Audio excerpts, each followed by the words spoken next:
कि हम आज के कड़वे संवादों की प्रस्तुति करें।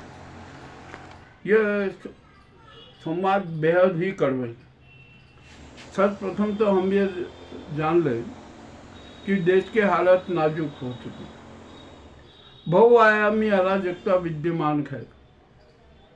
देश में गृह युद्ध जैसे हालात पैदा हो गए हैं।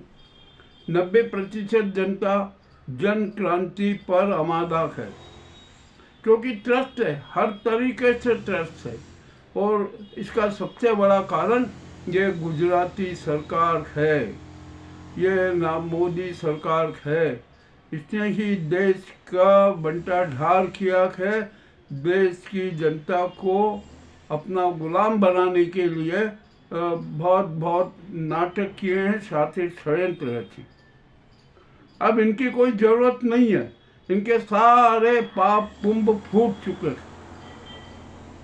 अब कोई बचने का रास्ता नहीं है। ये आखिरी दाव खेल रहे हैं। और अपने ये बुझता दीपक है।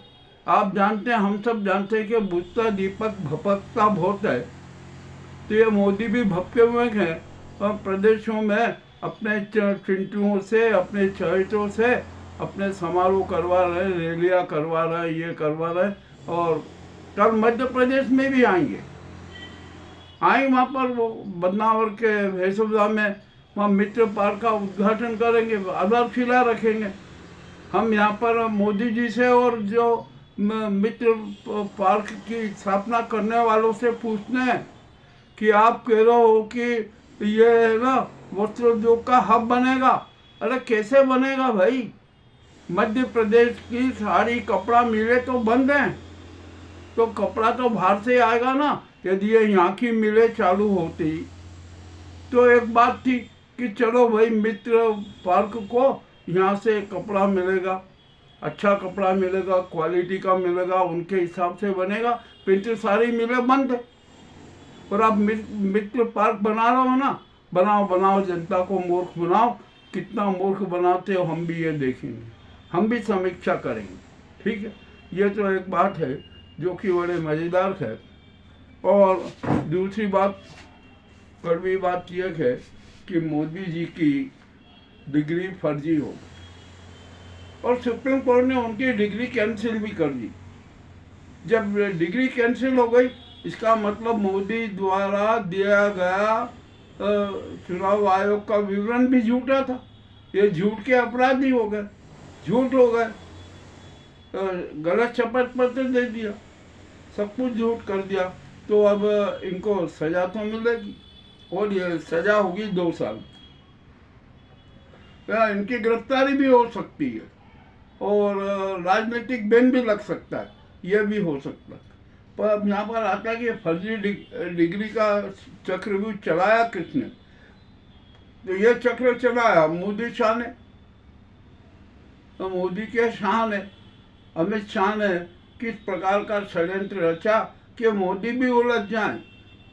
मोदी उलझ जाए, मान लीजिए कुछ भी भंडा फूटा तो मोदी का तो त्यागपत्र होना ही है, तो वे प्रधानमंत्री पद के दावेदार हो जाए। ये उनका आंतरिक षड्यंत्र था। मतलब यहाँ पर एक बात है कि न्याय प्रक्रिया यह कहती है कि अवैध कृत्य करना और अवैध कृत्य करवाना दोनों अपराध है, अतः सभी दोनों पर कार्रवाई होना चाहिए। तो यहाँ पर मोदी और अमित शाह पर भी कार्रवाई होगी। अब मोदी जी ने एक बहुत बड़ा षड्यंत्र रचा था राष्ट्रपति बनने का, वो षड्यंत्र भी बेकार हो गया। अब नहीं बन सकते वो, क्योंकि आज जो एक सूचना है कि वो ग्रोक ने इनको और लज्जित कर दिया कि विश्व के 5 झूठ बोलने वाले नेताओं में मोदी का नाम भी है। ये किसी से छिपा नहीं है। मोदी कब से झूठ बोलते हैं? 2014 के पहले से झूठ बोलते हैं और 2014 के बाद तो इन्होंने ना झूठ का महाग्रंथ रच दिया। संसद में झूठ बोले, सभाओं में झूठ बोले, लाल किले की प्राचीर से झूठ बोले, जनता के सामने झूठ बोले, हर तरफ झूठ झूठ झूठ झूठ के आकाश में झूठ के हिंडोले में मोदी ने अपना सत्तावादी सुख भोगा। अब जब सुख भोग लिया है ना झूठ का, तो झूठ का एक नियम है कि झूठ है ना जन्म लेने के साथ ही मर जाती है, वो जिंदा नहीं रहती है। इसी तरह मोदी जी की झूठ भी कभी से मर चुकी थी, मात्र उसका जो शव है ना उसका यहाँ पर प्रदर्शन किया जा रहा था। और तीसरी बात, मोदी जी का सबसे बड़ा ड्राबैक ये रहा कि वो अहंकारी हैं, बहुत अहंकारी हैं। और अहंकार का परिणाम होता है कि वो आदमी के विवेक को नकारात्मक बना देता है। और जब आदमी का विवेक नकारात्मक हो जाता है ना, तो वह स्वयं पतन के मार्ग पर चलने लगता है। मोदी जी भी ऐसे ही चले, हो गया खत्म। अब क्या है, आज है कल है, 2 दिन में हो जाएगा। और यदि एक बात और बता दूं, यदि मोदी जी ने त्याग पत्र नहीं दिया तो यहाँ पर भयंकर जन क्रांति भी हो जाएगी। और ये अमित शाह ने इनको बड़ा झटका भी लग चुका है। आज मैं अभी जब समाचार की खोज कर रहा था तो एक समाचार आया कि अमित शाह ने 51 साल से पूर्व, 51 साल तक के और 2025 तक की सारी फाइलें खुलवाना चालू की कि कौन कौन विद्रोह करता है, कौन कौन जनता की आवाज़ उठाता है, कौन क्या क्या करता है, इसका सारा रिकॉर्ड रखो, इसको रिकॉर्ड खोलो। और इतना ही नहीं, उन्होंने हर प्रदेश की खुफिया एजेंसी को, आयकर विभाग को और जो भी वहाँ के जो तंत्र है, पुलिस को स्पष्ट निर्देश दिए हैं कि इन लोगों का रिकॉर्ड देखो और इनके खिलाफ निगरानी भी रखो। और मौका पड़े ना तो आप इनको गिरफ्तार भी कर लो। ये सारे के सारे कांड शुरू हो गए। आप मान लीजिए कि चलिए आप ये जनता को दबा देंगे, जो जनता की आवाज़ बुलंद करते हैं उनको दबा देंगे। ऐसा कभी हुआ है और ऐसा कभी होगा नहीं। और सत्य की हत्या तो संभव ही नहीं है, चाहे मोदी 1 लाख मोदी हो, 1 लाख अमित शाह हो, कभी सत्य की हत्या संभव नहीं है। जैसे सूर्य का अंत नहीं होता है ना, वैसे सत्य का अंत भी नहीं होता। तो अंत तो इनका होगा, मोदी होगा, अमित शाह का होगा, अंत गुजराती गैंग का होगा। अब जनता सहनशीलता की सीमा तोड़ देगी, उसका धैर्य खत्म हो चुका है। और इस धैर्य पर हमला किया इडी गुजराती गैंग ने। दूसरी बात, ये न्याय व्यवस्था के भी दुश्मन है, जन कल्याण लोक कल्याण के भी दुश्मन है, ये संविधान के भी दुश्मन है, ये मानववाद के भी दुश्मन है, समाजवाद के दुश्मन है, सनातन धर्म के दुश्मन है, मानवीय मूल्यों के दुश्मन है। तो ऐसे इन दरिंदों को, शातिर शिकारियों का अंत कैसा होगा ये सब जनता जानती है। और इनका अंत भी अब जनता ही करेगी और कोई दूसरा नहीं करेगा। घबराए में खूब, ये सारे नाटक करना है, जितने करना है खूब कर लो। अरे जितने नाटक करना है कर लो। जो भी दरिंदे होते हैं ना और जो शातिर शिकारी होते हैं, उनकी मौत भी तय होती है, ये भी ध्यान रखो। उनका पतन होता है और क्रूर पतन होता है।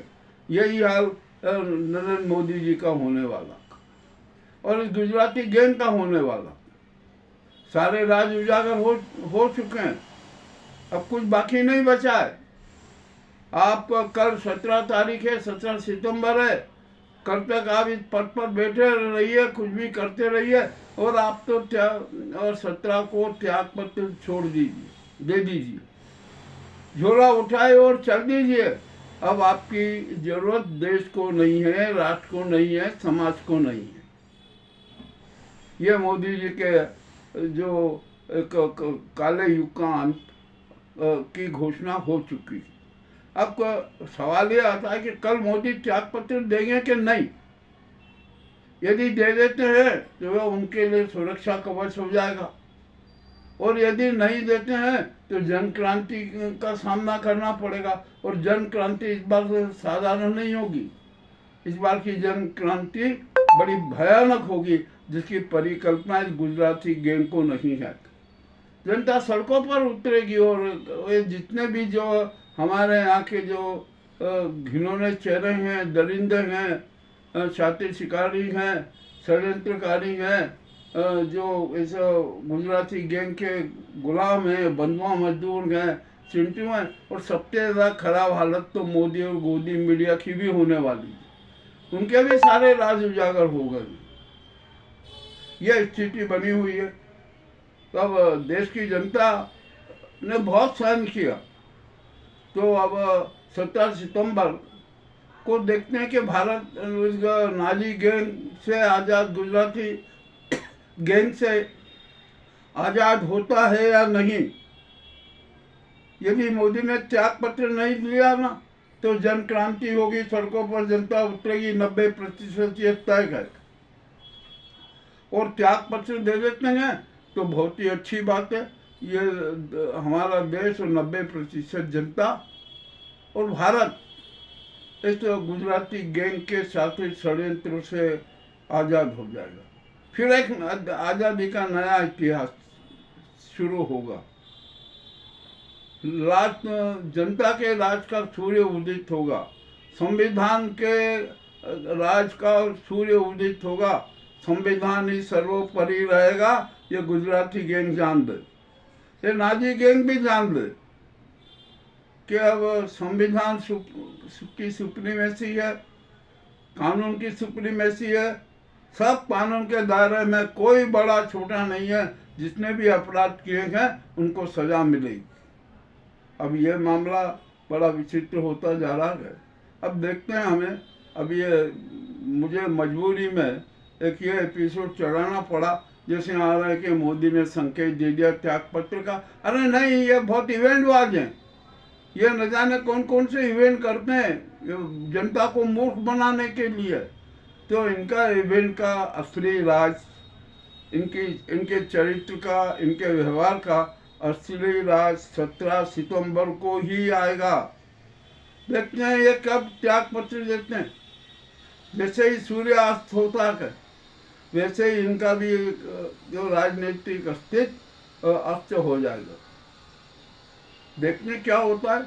हम अभी जो ये मोदी मीडिया और जो व्यर्थ की बातें हो रही ना कि उन्होंने त्याग पत्र दे दिया, संकेत दे दिया, वो दिया, अरे कुछ नहीं है। ये तो इवेंटबाज हैं।